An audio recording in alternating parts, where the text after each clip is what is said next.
in previous section we studied how to check whether a given equation is quadratic or not, कि वो general form में आ रही है या नहीं आ रही है.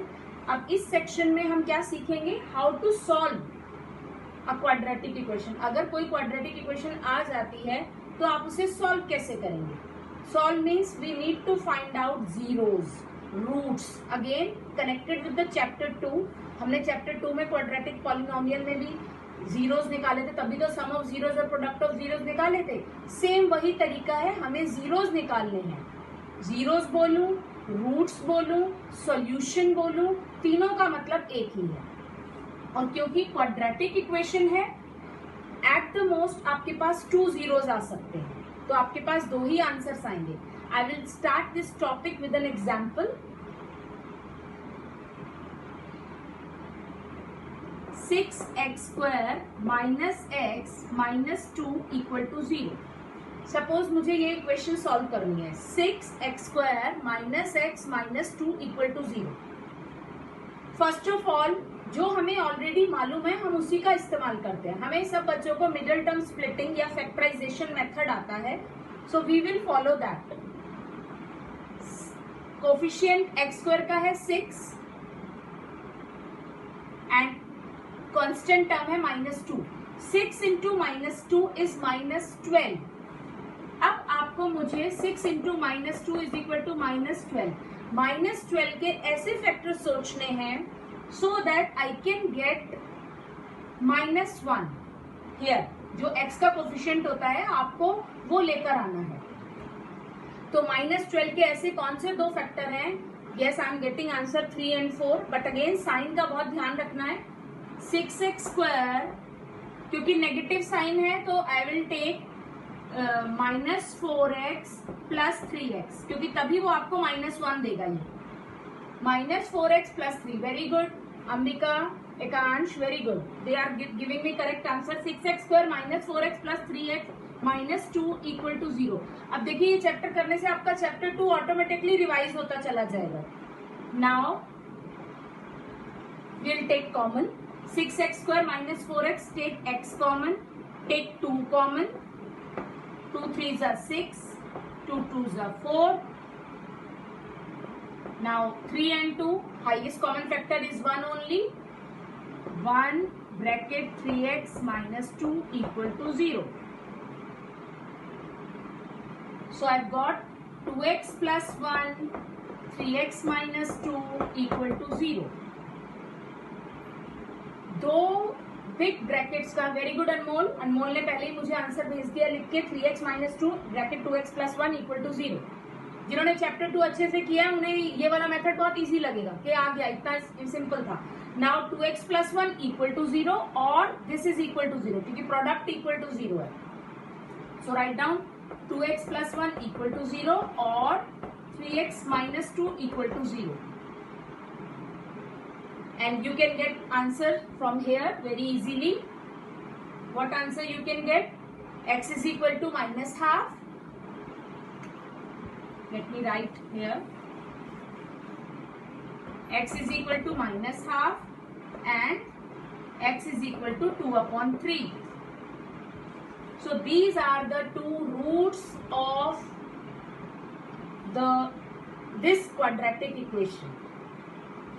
ये जो मेथड मैंने आपको कराया है we call it factorization method. आपने फैक्टराइजेशन की हेल्प से रूट्स डिटरमिन किए या जीरोस डिटरमिन किए या सॉल्यूशन डिटरमिन किए. मैंने पहले भी बताया तीनों का मतलब एक ही है. पेपर में कोई भी टर्म यूज हो it's one and the same thing. So it was factorization method जो बहुत सारे बच्चों को पहले से आता होगा क्योंकि ये क्लास 8 से ही स्टार्ट हो जाता है. जब पॉलिनोमियल का अलजेब्रिक एक्सप्रेशन का इंट्रो होता है तभी बच्चों को फैक्टराइजेशन कराना स्टार्ट कर देते हैं. अब do you know that this question can be solve with a different method also. अब हम उसको डिस्कस करते हैं. I am writing same question again. 6x² minus x minus 2 equal to 0. Please write down the same question again. अब ये आपको ये method ज्यादा इजी लगेगा और इसमें गलती होने के चांसेस बहुत ही कम है. कैसे? सबसे पहले जनरल फॉर्म से कंपेयर करो. a बी एंड सी की वैल्यूज लिखो। इक्वल टू 0 होना कंपलसरी है क्योंकि क्वाड्रेटिक इक्वेशन है। ए का आंसर आया 6, B is -1 and C is -2।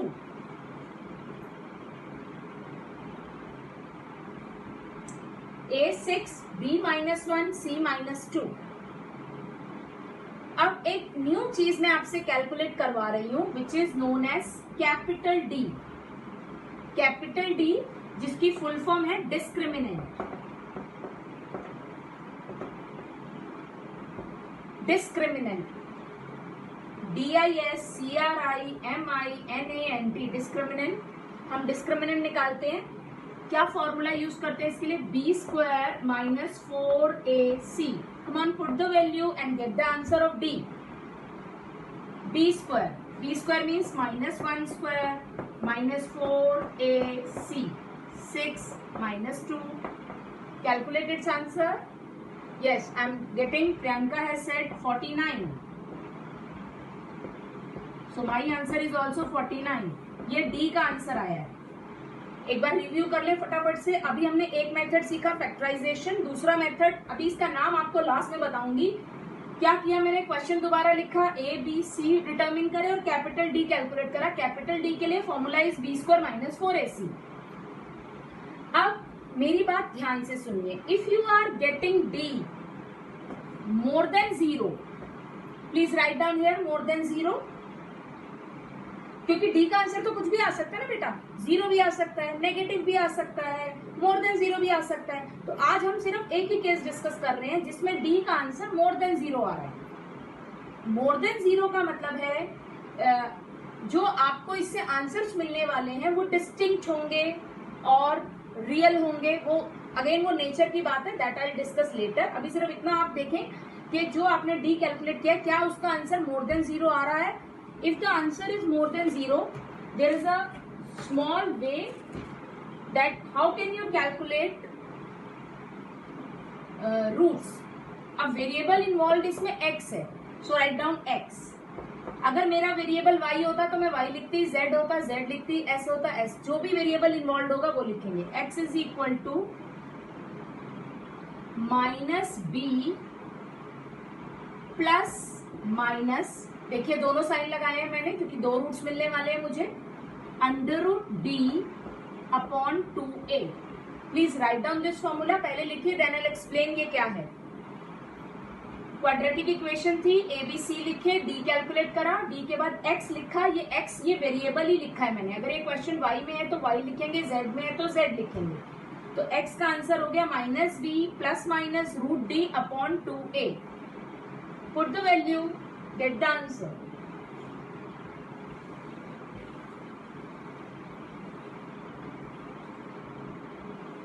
So let's put the value.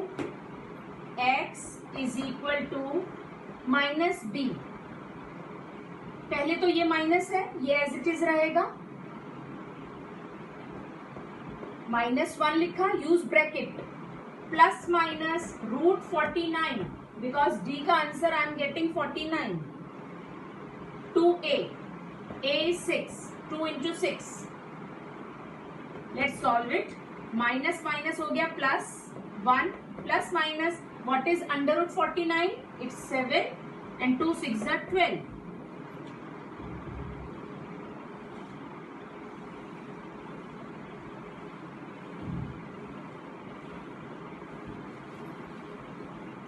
So what I अब आप इसे कैसे ये दो इक्वेशन है, कैसे?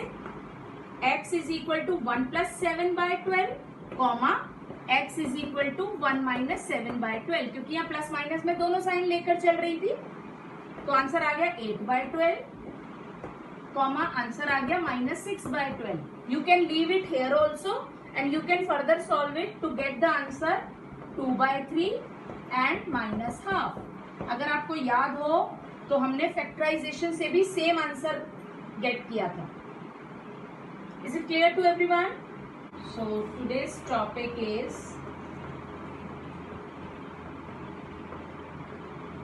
Quadratic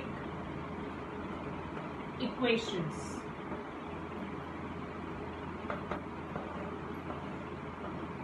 quadratic equations.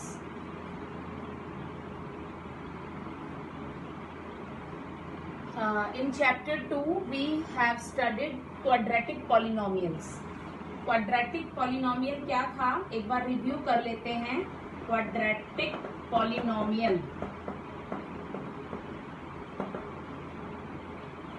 if any polynomial which has degree 2, that is known as quadratic polynomial. आप 9th क्लास से पढ़ते आ रहे हैं कि पॉलिनोमियल क्या होता है. एक बार उसको भी फटाफट से रिव्यू करा देती हूँ. कोई भी अलजेब्राइक एक्सप्रेशन जिसमें जो वेरिएबल इन्वॉल्व हो रहा है, जैसे यहाँ x वेरिएबल इन्वॉल्व हो रहा है, वेरिएबल की power should be non negative. Negative number नहीं होना चाहिए वेरिएबल की पावर, तो हम उसे कहते हैं ये पॉलिनोमियल है. Constant can be any real number. लेकिन अगर हम बात करते हैं सिर्फ क्वाड्रेटिक पॉलिनोमियल की, तो वहां पर ये रिस्ट्रिक्शन हो जाती है दैट जो वेरिएबल इन्वॉल्व है उसकी जो हाईएस्ट पावर है वो 2 होनी चाहिए, तब हम उसे क्वाड्रेटिक पॉलिनोमियल कहते हैं. अब इसके साथ क्या क्या कंडीशंस है. a not equal to 0. Please keep on writing, लिखते रहिए. a नॉट इक्वल टू 0, क्योंकि अगर a 0 हो जाएगा तो ये तो bx प्लस c हो गया, which is a linear polynomial. इसलिए कंडीशन क्या है क्वाड्रेटिक पॉलिनोमियल की, that a should be non zero. And a b c ये सब क्या है, a b c these all are real numbers. These all are real numbers. ये हमने चैप्टर 2 में पढ़ा है क्वाड्रेटिक पॉलिनोमियल. इसके ऊपर क्या क्या पढ़ा था, सम ऑफ जीरोस निकालना सीखा, प्रोडक्ट ऑफ जीरोस निकालना सीखा, डिवीजन एल्गोरिथम सीखा. ये चैप्टर 2 में करा. अब इसका चैप्टर 4 से क्या लिंक है, very easy to learn. Quadratic polynomial ही क्वाड्रेटिक इक्वेशन कब बन जाता है, whenever you write like this. जब ये रियल लाइफ से कनेक्ट हो जाती हैं तो हमारे पास इक्वेशंस आनी शुरू हो जाती हैं. तो हो गया ax² plus bx plus c equal to 0. See the difference. ये क्वाड्रेटिक पॉलिनोमियल है ax² plus bx plus c, and when I write ax² plus bx plus c equal to 0 it becomes quadratic equation. बाकी condition same रहती हैं. a non zero, a b c real numbers, बाकी सब condition same रहती हैं. अब फर्क आपको दिख रहा होगा दोनों में. हम क्वाड्रेटिक इक्वेशन का यूज कब करते हैं, जब मोस्टली रियल लाइफ सिचुएशन होती है. अब क्या एग्जांपल है रियल लाइफ सिचुएशन का. मान लीजिए आपके पास एक पॉन्ड है, तालाब है. मैंने कहा पॉन्ड की लेंथ ब्रेथ का डबल है. तो एक छोटा सा एग्जांपल और ले लेते हैं ये वाला. I said you have a pond which is rectangular in shape, and I said length is twice the breadth. That means अगर आपने breadth को x लिया है तो length is twice the breadth, तो length हो गई 2x. length is 2x है. अब मैं आपसे बोलूं कि इसका एरिया मुझे मालूम है, that its area is 300 metre square. Area is 300 metre square. तो आप सबको पता है रेक्टेंगल का एरिया क्या होता है, लेंथ इनटू ब्रेथ. तो आप 2x multiply x is equal to 300 लिख सकते हैं, और वो भी आपके पास एक क्वाड्रेटिक इक्वेशन आ जाएगी. देखिए, let me write it here. Length multiply breadth is equal to area. Area है 300, लेंथ है 2x मल्टीप्लाई x, तो आ गया आंसर 2x² इक्वल टू 300. ये भी एक क्वाड्रेटिक इक्वेशन है. कैसे मैं इसको पूरी फॉर्म बना सकती हूँ क्वाड्रेटिक इक्वेशन की, ये जनरल फॉर्म होती है. तो 2x² माइनस 300 इक्वल टू 0. ये देखिए, मैंने आपसे पहले कहा था कि a should be non zero. जो x² के साथ वाला कोफिशिएंट है वो नॉन जीरो होना चाहिए. इसमें b का कोफिशिएंट नहीं है, कोई बात नहीं, 0 हो गया. c है आपके पास minus 300 and equal to 0. Now this is my quadratic equation. Quadratic equation. ऐसे ही रियल लाइफ से कनेक्टेड बहुत सारी इक्वेशन मैं बना सकती हूँ. जैसे एक और एग्जाम्पल लेते हैं, यहाँ तक क्लियर हुआ है सबको? Is it clear to everyone? ठीक है, तो आपको बस ये फर्क रखना है कि क्वाड्रेटिक पॉलिनोमियल और क्वाड्रेटिक इक्वेशन में डिफरेंस क्या नजर आ रहा है। क्वाड्रेटिक पॉलिनोमियल में आपको सिंपल ax² + bx + c की तरफ ध्यान देना है, और जब आप बात करते हो रियल लाइफ सिचुएशंस की तो आपके पास इक्वल टू 0 आ गया। बच्चों को यहीं से समझ में आ जाता है कि ये क्वाड्रेटिक इक्वेशन है, पॉलिनोमियल नहीं।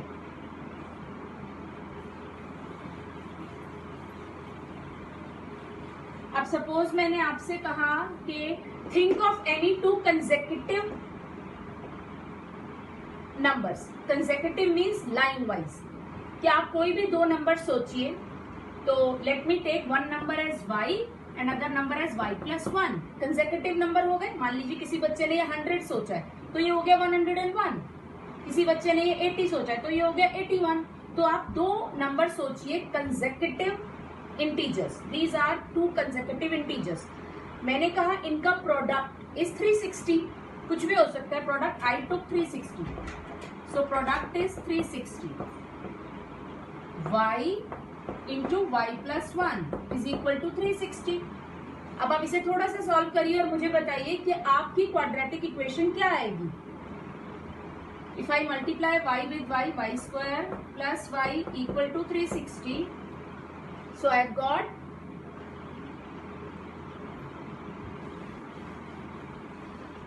what I have got, y² + y minus 360 equal to 0.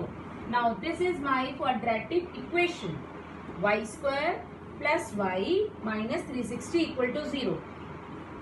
Till now we are not dealing with how to solve it, what will be the answers. Leave that question for some time. अभी थोड़े समय के लिए वो question छोड़ दीजिए। सारा ध्यान लगाइए कि आपको क्वाड्रेटिक इक्वेशन का मीनिंग समझ आना चाहिए, and you should know how to see the general form of a quadratic equation. ये मैंने जनरल फॉर्म बना दी है। अब ये इसको अगर मैं कंपेयर करूं ax² + bx + c से या y से, क्योंकि वेरिएबल y है, तो a हो जाएगा 1 क्योंकि y² का कोफिशिएंट 1 है, b भी 1 है क्योंकि y का कोफिशिएंट भी 1 है, एंड c इज -360। तो ax² + bx + c equal to 0 जो हमारी जनरल फॉर्म है, उसके हिसाब से यहाँ पर a, b, c की वैल्यू आप आसानी से पता लगा सकते हैं।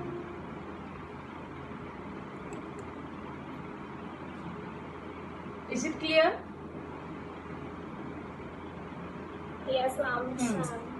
तो यही हमारा एक तरह से फर्स्ट क्वेश्चन है कि आप कैसे चेक करेंगे। So we are doing that now.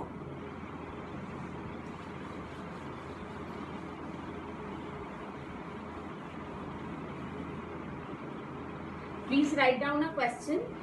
Check whether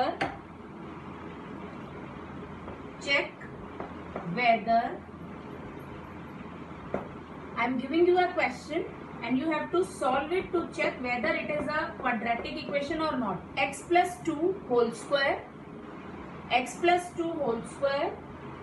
equal to 2x bracket x² - 1.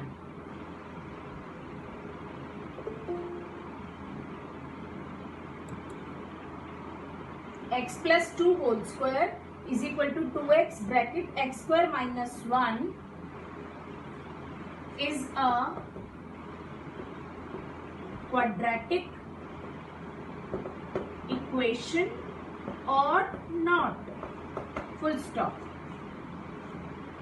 You have to check. You can't judge it by just looking at it. Rashida आपने आंसर में लिखा yes, but I need the solution. Because you can't judge it. Again, yes or no answers will be dependent on how you are solving it. जब तक आप इसे general form नहीं बनाएंगे, you can't say. मैं इसको देखकर नहीं कह सकती कि मुझे पावर 2 नजर आ गई and it is a quadratic equation. No, it's not like that. आपको जनरल फॉर्म बनानी है, पहले इसकी स्टैंडर्ड फॉर्म होनी चाहिए, तब आप बताएंगे ये क्वाड्रेटिक इक्वेशन है या नहीं है। तो चलो स्टैंडर्ड फॉर्म के लिए शुरू करते हैं। Let's start it. I'm writing it again.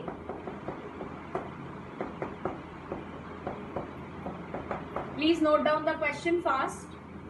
अब देखिए a + b whole square. अब a + b whole square तो एक आइडेंटिटी से ओपन होता है, तो right down the answer with identity A square. अब आप 10th के बच्चे हैं, आपको आइडेंटिटी याद होगी ये वाली. A square plus 2ab plus b square. So I got x square plus 4x plus 4. Is this line clear to everyone? Okay, good. Now इस तरफ on this right hand side you can just use distributive law. Multiply 2x cube because it was x square, it is x, so 2x cube minus 2x. ये हो गया open. अब condition क्या होती है quadratic equation के लिए? I need equal to 0. So I will shift everything on this side. X square plus 4x plus 4 minus 2x cube plus 2x equal to 0.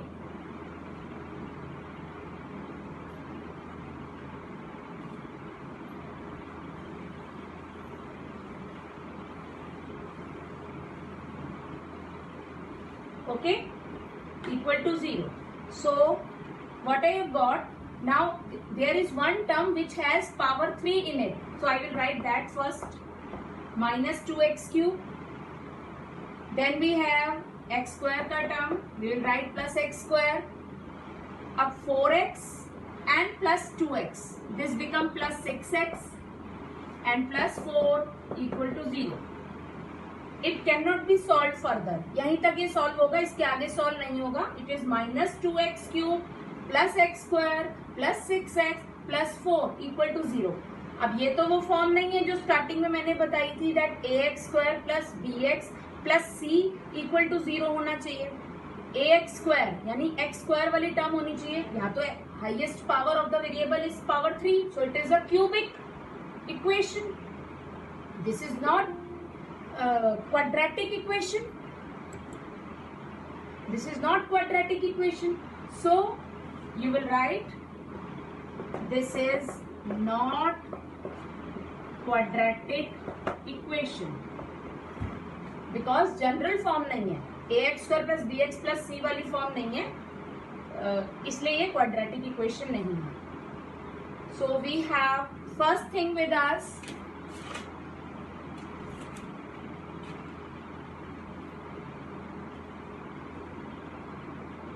is it clear to everyone? Yes, ma'am. Good.